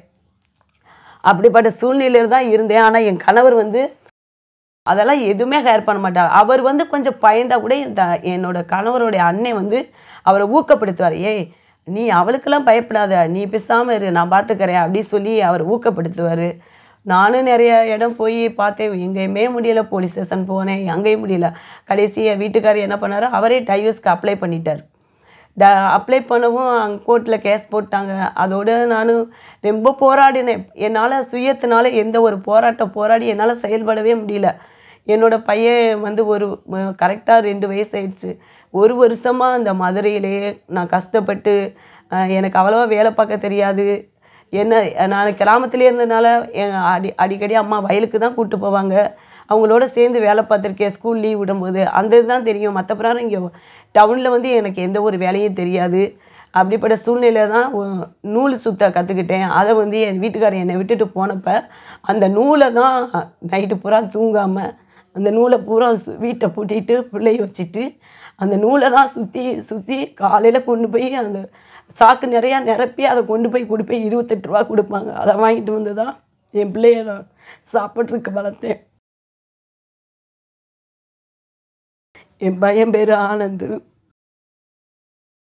அவனுக்கு அப்புறம் அப்படி இருந்தும் நான் வழிய ப்ரெஸ்ஸுக்கு போவேன், என் கணவரை பார்க்குறதுக்கு போவேன். அப்போ போனப்போ கூட அங்கே உள்ள லேடிஸு என்னை பார்க்க விடாமல் அடிப்பாங்க, அடித்து ரொம்ப கஷ்டப்படுத்துவாங்க. அப்போ கூட ஏசப்பாட்ட போனால் இந்த இது நமக்கு தெரியும், நம்ம போனால் ஒரு நன்மை கிடைக்குன்றது எனக்கு தெரியாது. அப்போ கோர்ட்டில் கேஸ் போட்டப்போ தான் நாங்கள் கோர்ட்டில் உட்காந்து அழுதுட்டுருக்கேன். அப்படியே ஐயோ என் வாழ்க்கை இப்படி ஆகிப்போச்சே, என் பிள்ளைய வச்சுட்டு நான் இப்படி கஷ்டப்படுறேனே அப்படி சொல்லி நான் ரொம்ப ஃபீல் பண்ணி கோர்ட்டில் உட்காந்து அழுகிறேன். அப்போ தான் ஒரு சிஸ்டர் சொல்கிறாங்க, கிறிஸ்டின் சிஸ்டர், அவங்க வந்து மகாத்மா காந்தி நகரில் இருக்கிறாங்க. அவங்க வந்து ஒரு நாள் நான் கோர்ட்டில் அழுதுட்டு இருக்கும்போது அவங்க வந்து என்னிட்ட கூப்பிட்டு, நீ அழுகாத, உனக்காக ஏசப்பா இருக்காங்க, நீ ஏன்பா அழுகிற? ஐயோ எனக்காக ஏசப்பா இருக்காங்கன்னா நான் இப்படி என் கணவர் என்னை வேணான்னு சொல்கிறாரு, நான் என்ன பண்ணுவேன்னு சொல்லி குழந்தைய வச்சுட்டு அழுகிறேன். ஃபஸ்ட்டு நான் அவங்க தான் என்னை அவங்க வீட்டுக்கு கூப்பிட்டு போய் என்னை யாருன்னே அவங்களுக்கும் தெரியாது, அவங்கள யாருன்னு எனக்கும் தெரியாது. 1 வாரம் அவங்க வீட்டில் உட்கார வச்சு எனக்கு சாப்பாடு கொடுத்து, யாருன்னே தெரியாது, சொந்தக்காரங்க கூட ஒரு வேளை சாப்பாடு கொடுக்க மாட்டாங்க. அவங்க எனக்கு சாப்பாடு கொடுத்து 3 வேளை சாப்பாடு கொடுத்து ஏசப்பாவுடைய அன்பை சொல்லி, நீ கவலைப்படாத, உனக்கு ஏசப்பா இருக்காரு, நீ கவலைப்படாதன்னு எனக்காக வேண்டுதல் செஞ்சாங்க. அப்புறம் அதோட நீ எப்போ வந்தாலும் சரி என்கிட்ட வா, நான் உன்னை பார்த்துக்கிறேன், நீ கவலைப்படாதன்னு சொல்லி என்னை அனுப்பி விட்டாங்க. நான் அப்போ கோர்ட்டுக்கு கேஸுக்கு வர்றப்பெல்லாம் அவங்கள போய் பார்ப்பேன். வர்றப்பெல்லாம் எனக்கு சாப்பாடு கொடுத்து என்னை விசாரித்து என்னை அன்பாக விசாரிக்கும் போது நான் அப்போ யோசித்தேன், இவங்க சொந்தக்காரங்க கூட நம்மளை சாப்பாடு பார்த்தா தூக்கி ஒழிச்சு வச்சுருவாங்க, ஆனால் இவங்க யாரை நமக்கு இவ்வளோ சாப்பாடு கொடுத்து நம்ம மேலே அன்பு வச்சு வரும்போது பஸ்ஸுக்கு காசு கொடுத்து நம்மளை இப்படிலாம் நடத்துகிறாங்களே, இவங்க எதனால் நமக்கு இப்படி செய்கிறாங்க அப்படின்னு நான் யோசிச்சிருக்கிறேன். ஆண்டவர் இவ்வளோ அன்பானவரா அப்படி யோசிச்சிருக்கிறேன். அவங்கள பார்த்து தான் நான் தெரிஞ்சிருக்கிறேன். என்னை வந்து ஆலயத்துக்குன்னு என்னை தெரியப்படுத்தினவங்க அவங்க தான். இந்த ஆலயத்துக்குன்னு ஒரு ஆலயத்துக்கு கூட்டு போய் என்னை நீ தொடர்ந்து இங்கே போ ஆண்டவர் உங்க கூட இருக்கிறாரு, நீ கவலைப்படாதுன்னு சொல்லி என்னை விட்டாங்க. அப்போ ரொம்ப ஆண்டவர் அறிகிற அறிவு எனக்கு எதுவுமே கிடையாது. புலம்பலும் என்னோட அழுகையும் நிற்கவே இல்லை. அழுதுகிட்டே இருப்பேன். ஆண்டவரே எனக்கு யாருமே இல்லையே, நான் எப்படி வாழ்வேன், என் வீட்டுக்காரர் இல்லாமல் என்னால் வாழ முடியாதே, நான் என்ன செய்வேன் அப்படி சொல்லி தான் அழுதுகிட்டே இருப்பேன். எனக்கு என்ன செய்வேன், நான் பேசாமல் செத்துறேன் அப்படி சொல்லுவேன். எப்போவுமே எனக்கு சாகிற எண்ணம் தான் வரும், வாழன்ற எண்ணமே வராது. கஷ்டம் அப்படியே என் பிள்ளைய வச்சுட்டு அப்படியே அழுதுகிட்டே தான் இருப்பேன் என் டைமும். அதோடு என்னை வந்து ஊருக்கு எங்கள் அம்மா வந்து கூப்பிட்டு போயிட்டாங்க. இனிமேல் இந்த ஊரில் நீ ஒத்தையில் இருக்கக்கூடாது, இது தனிமையாக இருக்கிறது ரொம்ப கஷ்டம் வான்னு சொல்லி ஊருக்கு கூப்பிட்டு போயிட்டாங்க. நானும் ஊருக்கு வந்துட்டேன். ஊருக்கு வந்தாலும் அங்கேருந்து நான் கோர்ட்டுக்குன்னு கேஸுக்கு வரும்போது தான் அந்த அக்கா அவங்க ஃபோன் நம்பர் கொடுத்து என்னை பேச வைப்பாங்க. அப்போ நான் பேசுவேன், அவங்கள போய் சந்திப்பேன். அவங்க வந்து என்னை ஒரு சர்ச்சுக்கு இங்கேயே கூப்பிட்டு போனாங்க. வருவேன், வர்றப்பெல்லாம் இங்கே சர்ச்சுக்கு வந்துட்டு தான் போவேன். அவ்வளோவா எதுவுமே தெரியாது. அப்புறம் நம்ம ஒரு சர்ச்சுக்கு போகணுன்னு எங்கள் ஊருக்கு பக்கத்தில் கோட்டைமேடுன்னு ஒரு ஊர் இருக்குது. அந்த ஊரில் அங்கே ஒரு சர்ச்சுக்கு போனேன். எபனேசர்னு சொல்லி அந்த பாஸ்டர் அந்த சர்ச்சுக்கு போக ஆரம்பித்தேன். அவங்க ஒரு பைபிள் கொடுத்தாங்க. அப்புறம் சர்ச்சுக்கு போக ஆரம்பிக்கும்போது என்னோடய புலம்பல்லாம் மாற ஆரம்பிச்சிச்சு.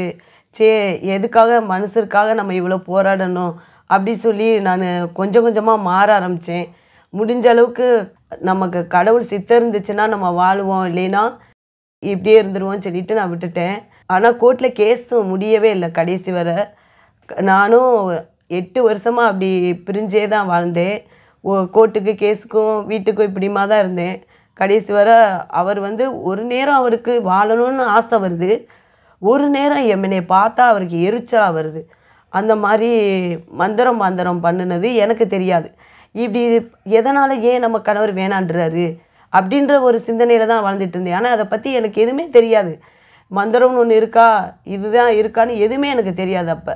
அப்படி ஒரு சூழ்நிலையில் தான் நான் வாழ்ந்துட்டு இருந்தேன். அப்புறம் போக போக ஏசப்பா வந்து என் உள்ளத்தில் வந்ததுக்கப்புறம் 8 வருஷம் ஆச்சு. நான் ஒரு இடத்துல வேலை பார்த்துட்டு இருந்தேன். ஸ்வீட் கடையில் பிடிஆர் ஹோட்டலில் நான் வேலை பார்த்துட்டு இருந்தேன். அப்போ அங்கே வேலை பார்த்துட்டு இருக்கையில் தான் திடீர்னு என் கணவர் இறந்துட்டாருன்னு எனக்கு ஃபோன் வருது. அப்போ நான் வந்து அழுகிறேன், ஏசப்பா என் கணவர் எப்போயாவது திருந்தி வந்துடுவான்னு காத்திருந்தேனே, இப்படி திடீர்னு செத்துட்டாரே அப்படி சொல்லி ரொம்ப ஃபீல் பண்ணி அழுதேன், ஓவராக அழுதேன். ஆண்டவரே எனக்கு உதவி செய்யுங்க ஏசப்பா அப்படி சொல்லி என்னை கை விட்டுட்டீங்களே, எனக்கு இப்படி ஒரு சூழ்நிலையா அப்படி சொல்லி நான் ஓவராக அழுதப்போ தான் அப்போ ஒரு சிஸ்டர் வந்து என்கிட்ட சொன்னாங்க, ஞானசெல்வி, ஆண்டவர் வந்து உன்னை நேசிக்கிறாரு, ஆனால் அவர் கைவிடுற தேவனே கிடையாது, அவர் வந்து அவரோட சித்தம் இல்லாமல் எதுவுமே நடக்காது, நீ வந்து ஆண்டவர் அப்படி பேசக்கூடாது அப்படின்னு சொல்லி எனக்கு ஒரு சிஸ்டர் வந்து என்கிட்ட சொன்னாங்க. அப்போ நான் ஆண்டவர்கிட்ட சொன்னேன், ஆண்டவரே என்னை மன்னிச்சிருங்க, நான் அறியாமல் பேசிட்டேன் அப்படி சொல்லி மன்னிப்பு கேட்டு, அதுக்கப்புறம் இந்த உலகத்துக்குள்ளே எப்படி வாழ்கிறது, நான் எப்படி இருப்பேன், எந்த மாதிரி போவேன் அப்படி சொல்லி ரொம்ப ஃபீல் பண்ணி அழுதுருக்கிறேன். கணவர் இல்லாமல் இந்த உலகத்தில் வாழ முடியாதே ஏசப்பா, எப்படிப்பா நான் வாழுவேன் அப்படின்னு சொல்லும்போது நான் அதுக்கப்புறம் ஒரு 4 கடையில் நான் வேலை பார்த்துருக்கிறேன். ஒவ்வொரு கடையிலையும் இச்சையான மனுஷர்கள் என்னை ஒரு மாதிரி என்கிட்ட பேச ஆரம்பித்தா கூட கர்த்தர் வந்து அவங்கக்கிட்ட எப்படி பேசணுமோ அப்படி என்னை பேச வச்சார். அந்த பாதையிலேருந்து கடந்து வர எனக்கு உதவி செஞ்சார். நான் ஒவ்வொரு சமயமும் ஒவ்வொரு இதுலேயும் நான் கடந்து வர ஆரம்பித்தேன். அப்புறம் ஆண்டவர் பேசுகிற அறிவு எனக்கு இல்லை.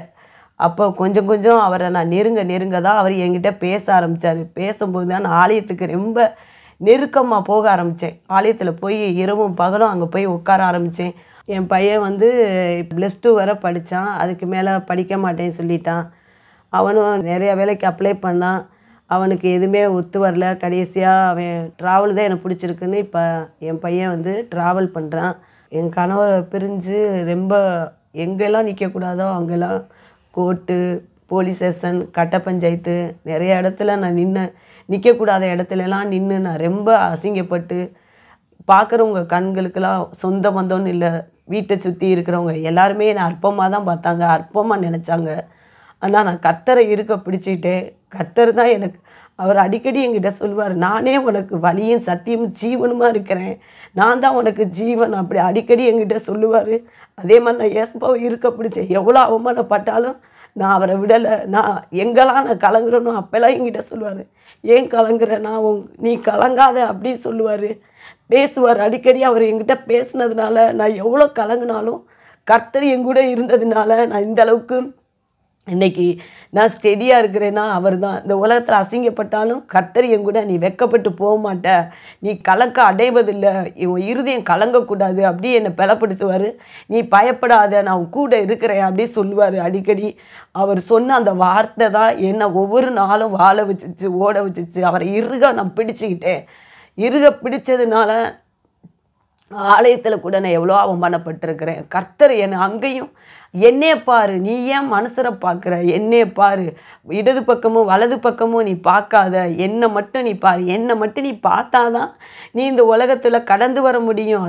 அதனால நீ மனுஷரை பார்த்தேன்னா கீழே விழுந்துருவ. நீ அவங்கள பார்க்காத, அவங்க மனுஷனாக இருக்கிறவங்க 1000 பேச தான் செய்வாங்க, நீ அவங்கள மட்டும் பார்க்காத, என் முகத்தை பாரு அப்படி சொல்லி ஒவ்வொரு நாளும் என்னை திடப்படுத்தினார், பெல்லப்படுத்தினார்.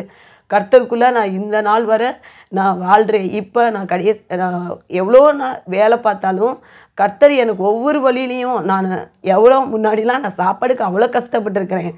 இப்போலாம் பார்த்தீங்கன்னா நான் வேலை பார்க்குற இடத்துல 3 நேரம் நல்ல சாப்பாடு கொடுத்து என்ன யாருக்கும் அந்த சாப்பாடு கிடைக்குமா என்னன்னு தெரியாது. ஆனால் கர்த்தர் எனக்கு கொடுத்துருக்கிறாரு. 3 வேளை சாப்பாடு கொடுத்து என்னை நல்லா ஆரோக்கியமாக வச்சுருக்கிறாரு. இன்றைக்கி நான் ஒரு இடத்துல ஒரு ஆஸ்பத்திரியில் தான் வேலை பார்க்குறேன். அந்த ஆஸ்பத்திரியில் வர்றவங்க பூரா என்கிட்ட தான் அந்த பாரத்தை வந்து சொல்லுவாங்க. அப்போ நான் ஆண்டவர் ஏன் என்கிட்ட சொல்கிறாங்க ஆண்டவரே அப்படின்னு, நீ அவங்களுக்காக ஜெபிக்கணும் தானே உன்னை இந்த இடத்துல வச்சுருக்கிறேன் அப்படி சொல்லுவார் ஆண்டவர். ஒவ்வொருத்தரும் பாரத்தோடு சொல்லும்போது நான் அவங்களுக்காக ஜெபம் பண்ணுவேன், விசாரிப்பேன். ஏசப்பாவை தேடுங்க, கர்த்தர் உங்களுக்கு அது அற்புதம் செய்ய முடியும் அப்படி நான் அந்த ஆஸ்பத்திரியிலேருந்து நான் அநேகருக்கு இப்போ நான் ஆண்டவரை பற்றி சொல்கிறேன். ஆண்டவர் அவங்களுக்காக நான் ஜெபிக்கிறேன். இப்போ எவ்வளோதான் எனக்கு கஷ்டம், நிந்தனை, அவமானம் வந்தாலும் நான் கர்த்தருக்காக நிற்கணுன்ற ஒரு எனக்குள்ளே ஒரு வாஞ்சை இப்போ வரை இருக்க தான் செய்யுது. நம்மளை இப்படி பாதையில் தானே கூட்டிகிட்டு வந்தார் ஏசப்பா. அப்படிப்பட்டவங்களுக்கு நம்ம ஆண்டவருடைய வார்த்தையை சொல்லணும், அவங்களுக்காக ஜெபிக்கணும், அவங்கள விடக்கூடாது, கர்த்தரை பற்றி சொல்லணும் அப்படின்ற ஒரு வாஞ்சை என் உள்ளத்தில் வந்துக்கிட்டே இருக்கும். நான் விசாரிப்பேன், சில பேருக்கு ஃபோன் பண்ணி கேட்பேன், சில பேரை போய் பார்ப்பேன், பெட்டில் போய் விசாரிப்பேன், அவங்களுக்காக ஜெபிப்பேன். என்னால் எவ்வளோ அவங்கள சந்திக்க முடியுமோ சந்திப்பேன். இப்போ கர்த்தர் வந்து எவ்வளோ நாள் ஆண்டவர்கிட்ட சொல்லுவேன், ஏசப்பா நான் ஒரு ஆள் தான் ஆலயத்துக்கு போகிறேன், எங்கள் வீட்டிலேருந்து யாராவது கூப்பிட்டு வர மாட்டிங்களா, என்னை பாருங்களே நான் வாஞ்சியோடு கேட்டிருக்கிறேன். ஆனால் எங்கள் அம்மாவை கூட்டிகிட்டு வந்தார், எங்கள் அப்பாவை கூட்டிகிட்டு வந்தார், என் தங்கச்சியை கூட்டிகிட்டு வந்தார், என்னோடய மகன் மருமகன் எல்லாருமே ஆண்டவர் இப்போ தேடி வந்துட்டாங்க. எல்லாருமே ஆலயத்துக்கு போகிறோம். அப்போ ஒரு அன்பு, ஒரு தாய் அன்புக்காக நான் ஏங்கியிருக்கிறேன். இப்போ ஏசப்பாவோட அன்பு எனக்குள்ளே வந்ததுனால தான் இத்தனை பேரையும் ஆண்டவர் ஆலயத்துக்கு கூப்பிட்டு வந்திருக்கிறார். அவங்களாம் ஏசப்பாவை ஏற்றுக்கிட்டு எங்கள் முன்னாடி கிடைக்காத அன்பு இப்போ எங்கள் அம்மா நான் சாப்பிடலைன்னா கூட ஏமா சாப்பிடாமல் இருக்கேன்னு கேட்குற அளவுக்கு ஆண்டவர் மாற்றிருக்கிறார்.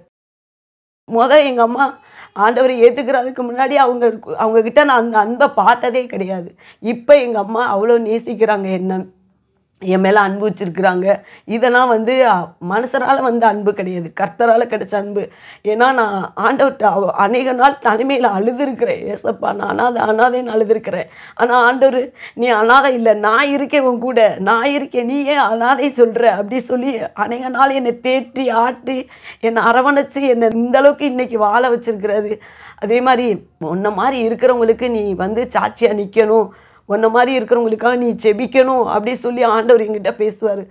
அவர் பேச தான் எனக்குள்ளே பலன் வந்துச்சு, வைராக்கியம் வந்துச்சு, வாஞ்சம் வந்துச்சு, ஆண்டவருக்காக வாழன்ற ஒரு தாகம் வந்துச்சு. நான் ஆண்டவர் வந்து பேசுகிற அளவுக்கு நான் ஒன்றும் தகுதியும் கிடையாது, அந்த அளவுக்கு நான் பரிசுத்தமாகவும் வாழவும் கிடையாது. ஆனால் அவர் பேசும்போது தான் நம்ம ஆண்டவருக்காக பரிசுத்தமாக வாழணும், இன்னும் நெருங்கணும், இன்னும் உண்மையாக இருக்கணும், இன்னும் உத்தமமாக இருக்கணும் அப்படின்ற வாஞ்சை எனக்கு வந்துச்சு.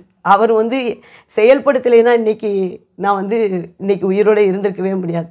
இன்றைக்கி நான் உயிரோடு இருக்கிறேன்னா நான் என்றைக்கோ என் கணவர் மறித்த அந்த சமயத்திலே நான் செத்துறணும் அப்படின்னு இருந்தவனா. அப்படி முயற்சி பண்ணியிருக்கிறேன். ஆற்று வெள்ளத்தில் போய் சாக போயிருக்கிறேன், மூட்டை பிச்சி மருந்தை குடித்து சாக போயிருக்கேன், கணவர் இல்லாமல் வாழ முடியாது அப்படிலாம் நினச்சி அந்த மாதிரிலாம் சாக போகிறவ. இன்றைக்கி நான் உயிரோடு, அன்றைக்கி நான் செத்துருந்தேன்னா நரகத்துக்கு போயிருப்பேன். இன்றைக்கி நான் உயிரோடு இருக்கிறேன். கர்த்தர் வந்து அவர் நித்திய ஜீவனுக்காக என்னோட உயிரை காத்து வச்சிருக்கிறாருன்னா அவருடைய நித்தியத்துக்காக என்னை பாதுகாத்து வச்சிருக்கிறார். மனுஷருக்காக நான் இப்படி ஒரு முடிவை எடுக்க ஆரம்பிச்சிட்டேனே ஏசப்பா, உங்கள் அன்பு புரியாமல் அப்படின்னு இன்றைக்கி நினச்சி நான் ஃபீல் பண்ணியிருக்கிறேன். ஆண்டவருக்கு நான் நன்றி சொல்லிக்கிட்டு இருக்கிறேன், நன்றி இன்னும் சொல்லிக்கிட்டே இருக்கிறேன். என்னன்னா என்ன மாதிரி எத்தனையோ பேர் விதவியாக இருக்கிறவங்க நிறைய பேர் இருக்கிறாங்க. எத்தனையோ பேர் வேலை பார்க்குற இடத்துல அவங்களால உண்மையாக வாழ முடியல, பரிசுத்தமாக வாழ முடியல. ஏன்னா உலகம் அப்படிப்பட்ட பாவம் நிறைஞ்ச உலகத்தில் வாழ்ந்துக்கிட்டு இருக்கிறோம். அப்படி எத்தனையோ பேர் கலங்குறாங்க. ஐயோ, நான் விதவியாக இருக்கேன், வாழ முடியுமா, என்னால் பரிசுத்தமாக வாழ முடியுமா? அப்படி முடியும். கர்த்தர் நம்மளோட இருந்தால் கட்டாயம் பரிசுத்தமாக வாழ முடியும். தயவு செய்து இந்த உலகத்தில் ஏசப்பாவை இருக்க நீங்கள் பிடிச்சிக்கிட்டா உங்களால் கட்டாயம் பரிசுத்தமாக வாழ முடியும். அவர் நம்மளை வாழ வைப்பார். நம்மளை ஒருவதி கீழே விழவே விட மாட்டார். அவரை மட்டும் பிடிச்சிக்கோங்க. இறுக்கமாக பிடிச்சிக்கிட்டோம்னா ஒருபோதும் பாவம் நம்மளை அணுகவே முடியாது.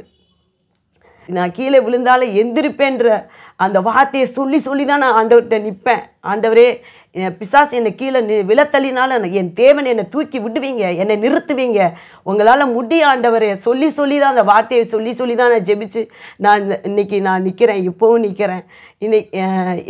நான் ஃபஸ்ட்டு என் குடும்பத்துக்கு நான் சாட்சியாக வாழணும்னு நான் ஆண்டவர்கிட்ட ஓயாமல் கேட்பேன். என் குடும்பத்துக்கு நான் சாட்சியாக இருக்கணும். இன்றைக்கி எங்கள் அம்மா அப்பா சொல்கிறாங்க, என் மகளை நான் எவ்வளோ கேவலப்படுத்திருக்கேன், எவ்வளோ அசிங்கப்படுத்திருக்கேன். என் மகளை நான் உயிரோடு இருந்துமே என் மகள் அனாதையாக இருந்திருக்கிறா. அவளுக்கு ஒரு தாயாக நான் வாழ்ந்ததில்லை. இன்றைக்கி கர்த்தர்கிட்ட எங்கள் அம்மா அப்பா, என் தங்கச்சிலாம் அவ்வளோ அவமானப்படுத்தியிருக்கா. இன்றைக்கி அவ்வளோ அழுகிறா. ஏசப்பா, எங்கள் அக்காவை நான் அவமானப்படுத்தியிருக்கிறேனே, என்னை மன்னிங்கன்னு. இன்றைக்கி நான் ஆண்டவர்கிட்ட கேட்டதை நான் முதல்ல என் குடும்பத்துக்கு நான் சாட்சியாக இருக்கணும் ஏசப்பா, அப்புறமா நீங்கள் மற்றவங்களுக்கு என்ன சாட்சியாக வைங்க அப்படின்னு நான் ஆண்டவர்கிட்ட அடிக்கடி ஜெபிப்பேன். அதே மாதிரி என் குடும்பத்துக்கு எங்கள் அம்மா இப்போ என்ன சொல்கிறாங்கன்னா, என் மகன் அன்னைக்கு ஏசப்பாவை தேடலைன்னா உலகம் வாழ்கிற மாதிரி தானே வாழ்ந்திருப்பா. உலகம் கணவர் இருக்கிற உலகத்தில் கணவனை விட்டு மற்றவங்கள தேடி போகிற இந்த உலகத்தில் என் மகன் கணவன் இல்லாமல் இருந்து இந்த உலகத்தில் இந்தளவுக்கு வாழ்ந்துருக்கிறான்னா ஏசப்பாவை அவள் தேடினதுனால தான் இந்தளவுக்கு வாழ்ந்துருக்கா. அதை அறியாமல் நான் என் மகளை எவ்வளோ கேவலப்படுத்தியிருக்கிறேன், இது எனக்கு தெரியலையே அப்படின்னு சொல்லி இன்றைக்கி எங்கள் அம்மா அப்பா ஃபீல் பண்ணி வேதனைப்பட்டு ஆண்டவர்கிட்ட நான் அழுது மன்னிப்பு கேட்டிருக்கிறாங்க. ஆண்டவர் என் குடும்பத்தில் என்னை சாட்சியாக வச்சுருக்கிறாரு. அதே மாதிரி மற்றவங்களும் கேட்பாங்க, பரவாயில்ல உங்கள் பொண்ணு இன்றைக்கி இந்த அளவுக்கு இருக்குன்னா நீங்கள் ஆண்டவருக்கு தான் நன்றி சொல்லணும் அப்படி சொல்லி சுற்றி இருக்கிறவங்களும் சொல்லியிருக்கிறாங்க. இதுக்கெல்லாம் காரணம் ஏசப்பா தான். தயவு செய்து நம்ம இந்த உலகத்தில் வாழ முடியாதுன்னு தயவு செய்து எண்ணாதீங்க. கண்டிப்பாக வாழ முடியும். நம்மளை வாழ வைக்கிற இயேசு கிறிஸ்துவனால எல்லாம் கூடும். அவரால் கூடாத காரியம் ஒன்றுமே இல்லை. தயவு செய்து என்ன மாதிரி இருக்கிறவங்களுக்காக, என்ன மாதிரி ஒரு பாதையில் கடந்து போனவங்களுக்காக நான் இப்போ ஒரு விஷயம் அவங்களுக்காக ஜெபிக்கிறேன். எங்களை அதிகமாக நேசிக்கிற நல்ல பிதாவே, இந்த வேலைக்காக நான் நன்றி செலுத்துகிறேன். ஏசப்பா ஸ்தோத்திரம். ஆண்டவரே, என்ன மாதிரி இருக்கிற விதவைகளுக்காகவும் கண்ணீரோடு கஷ்டத்தோடு வேதனையோடு பாடுகளோடு ஆண்டவரே நெருக்கத்தோடு இருக்கிற ஆண்டவரே ஒவ்வொரு சகோதரிகளுக்கும் சகோதரர்களுக்கும் அப்பா உம்முடைய சமூகத்துக்கு வருகிற ஏசப்பா, என்ன தொட்டு நீங்கள் எப்படி உங்கள் அன்பினால் ஈர்த்து கொண்டது போல் ஏசப்பா, இந்த வேலையில் நீங்கள் உங்கள் அன்பினால் ஒவ்வொருவரையும் உங்கள் பக்கமாக இழுத்து கொள்ளுங்க. அவங்க எந்த ஒரு பாவத்தில் சிக்கி கிடந்தாலும் அந்த பாவ பிடியிலிருந்து ஒவ்வொருவரையும் நீங்கள் விடுவித்து அப்பா உங்கள் பரிசுத்த நாமத்தினால் விடுதலை கொடுக்கும்படிக்காய் ஜெபிக்கிறேன் ஏசப்பா. ஒவ்வொருவரும் உங்களுக்குள்ளாக வரணும் ஏசப்பா. உங்களை அறிகிற அறிவை ஒவ்வொருவருக்கும் கொடுங்கப்பா. அப்பா உங்கள் வெளிச்சம் ஒவ்வொருக்குள்ளே வரட்டு ஏசப்பா. ஒருவருக்குள்ளே இருக்கிற அந்த இருள் அப்பா பாவ இருள் அது வெளியேறி போட்டு இயேசுவின் நாமத்தினால இப்பொழுது ஏசப்பா ஒவ்வொருவருக்குள்ளே ஏசப்பா உங்கள் அன்பு உங்கள் இரக்கம் உங்கள் தயவு ஒவ்வொருவருக்குள்ளே கடந்து செல்லும்படிக்காய் ஜெபிக்கிறேன் ஏசப்பா. இந்த ஜெபிக்கிற வேலையில் ஆண்டவரே நீங்கள் அவங்களுக்கு தன்னம்பிக்கையை கொடுத்து அப்பா சோத்திர ஏசப்பா நம்மளை வாழ வைக்க முடியும் என்ற நம்பிக்கையை அவங்களுக்கு கொடுத்து நீங்கள் ஆசீர்வதிக்கும்படிக்காய் ஜெபிக்கிறேன். ஒவ்வொருவருக்கும் நீங்கள் பரிபூர்ண விடுதலையை கொடுத்து ஆசீர்வதிங்க. உங்களை நோக்கி பார்க்கட்டும் ஏசப்பா. உங்கள் வெளிச்சத்துக்குள்ளே வாழட்டும் ஏசப்பா. இந்த வேலையில் அந்த இருளெல்லாம் வெளியேறி போட்டு இயேசுவின் நாமத்தில் ஒப்பு கொடுக்கிறேன் ராஜா. உங்களால் கூடாத காரியம் ஒன்றுமே இல்லை ஏசப்பா. உங்களால் ஆகும் என்று எழுதியிருக்கிறது ஏசப்பா. தேவனால எல்லாம் கூடும் என்று எழுதியிருக்கிறது ஏசப்பா. அப்படியா ஏசப்பா அந்த கலங்கி நிற்கிற வேலையில் ஒவ்வொருவருடைய கண்ணீர் துடைக்கப்படட்டும் இயேசுவின் நாமத்தில் ஒப்பு கொடுத்து ஜெபிக்கிறேன். என் தேவன் அவர்கள் வாழ்க்கையை நீங்கள் இந்த வேலையில் பொறுப்படுத்திக் கொள்ளும்படிக்காக ஜெபிக்கிறேன். இந்த நாளிலிருந்து அவங்க சஞ்சலம் தவிப்பு ஓடி போட்டு இயேசுவின் நாமத்தினால உங்கள் கரத்தில் தாழ்த்தி அர்ப்பணிக்கிறேன். என் தேவன் ஏசப்பா உங்கள் துக்கமெல்லாம் சந்தோஷமாய் மாறும் சொன்னீங்க. இந்த வேலையில் அவங்க துக்கமெல்லாம் சந்தோஷமாய் மாறும்படிக்காய் ஜெபிக்கிறேன். நீங்கள் அப்படியாய் அவங்க துக்கத்தையெல்லாம் மாற்றி போட்டதுக்காய் நன்றி செலுத்துகிறேன். அப்பா உமக்கு கோடி கோடி நன்றி. இயேசுவின் நாமத்தில் ஜெபிக்கிறோம் எங்கள் ஜீவனுள்ள நல்ல பிதாவே. ஆமீன். அன்புக்குரிய அன்புக்குரியவர்களே, இப்பொழுது ரிச்சி சேரிட்டி ட்ரஸ்ட் மூலமாக ஒரு கிராமத்தையே தத்தெடுத்து அந்த கிராமத்தில் வசிக்கும் கைவிடப்பட்ட திக்கற்ற முதியோர்களை கண்டுபிடித்து அவர்களுக்கு ஜாதி மதம் என்று பாராமல் தினமும் உணவளித்து வருகிறோம். எனக்கு சாப்பாடு கொடுக்கறதுக்கா ஆளே இல்லை, வீட்டில் சாப்பிடுன்னு சொல்கிறவங்களே இல்லை. அந்த மாதிரி வர வாங்கிட்டேன். இப்படி ரொம்ப வேதனையாக இருந்தேன். நான் நம்மளுக்கு சாகிற நேரத்தில் இன்னும் சுயநாள் கிடச்சின்னு வேதனையாக இருந்தேன். அப்போது ஏசப்பா சாப்பாடு போய் சாப்பிட்லாம் எனக்கு சந்தோஷமாக வந்தேன். வந்து சாப்பிட்டுங்கிறேன். சாப்பாடு போடுறவங்களுக்கெல்லாம் நன்றி ஏசப்பா, நல்லா வாயினவங்க நல்லா இருக்கணும், எங்களுக்கெல்லாம் சாப்பாடு கொடுக்குறாங்க, நாங்கள் பசியில்லாத சாப்பிட்றோம், அவங்க நல்லா இருக்கணும், அவங்க நல்லா இருந்தால் எங்களுக்கு பொண்ணும் கொஞ்சம் சாப்பாடு சாகிற வழியாக கொஞ்சம் சாப்பாடு கொடுப்பாங்க. எனக்கு யாரும் கிடையாது, பிள்ளை இல்லை, பொண்ணு இல்லை, யாரும் இல்லை. சாப்பாடு பாரு ஐயாவா, நல்லா ஊடு குடும்பம் நல்லா ஆசீர்வதிக்கணும் ஆண்டவரை. ஏச நாமத்தில் மகிமுண்டாட்டு நான் ஒரு அண்ணாச்சி சுவாமி நான் வர்றேன். இந்த காலை கொஞ்சம் முடியல, ஏந்துக்க முடியல, என் உடம்பு ஆரோக்கியத்தை கொடுக்குங்க. ஒரு சாப்பாடு வந்து சாப்பிட்டு பாரு, உடம்பு ஆரோக்கியமாகுது. ஏசப்பா, எனக்கு இதுதான் துணை, எனக்கு யாரும் கிடையாது. இந்த சாப்பாட்டில் தான் நான் வாழ்ந்து சாப்பிட்டு போய் பார்த்துக்கிறேன். அதான் ஏசப்பா, உனக்கு நன்றி, கொடியான நன்றி ஏசப்பா. அன்பானவர்களே, வேதம் சொல்லுகிறது, இரக்கமுள்ளவர்கள் பாக்கியவான்கள், அவர்கள் இரக்கம் பெறுவார்கள் என்று. நன்மை செய்ய உனக்கு திராணி இருக்கும்போது அதை செய்யத்தக்கவர்களுக்கு செய்யாமல் இராதே என்றும் வேதம் சொல்லுகிறது. அது மட்டும் இல்லைங்க, ஏழைக்கு இறங்குகிறவன் கர்த்தருக்கு கடன் கொடுக்கிறான் என்றும் வேதம் சொல்லுகிறது. உங்களுக்கு ஒரு அன்பான வேண்டுகோள், நீங்களும் இது போன்ற அநேக கிராமங்களில் ஒருவேளை உணவு கூட இல்லாமல் முதியோர்கள் கஷ்டப்பட்டு வருகிறார்கள். இந்த கைவிடப்பட்ட முதியோர்களுக்கு உணவளிக்க விருப்பமுள்ளவர்கள் இந்த மகத்தான ஊழியத்தில் இணைந்து கொள்ள அன்புடன் அழைக்கிறோம். தொடர்புக்கு 7200713563. கர்த்தர் தாமே உங்களை ஆசீர்வதிப்பாராக. ஆமேன்.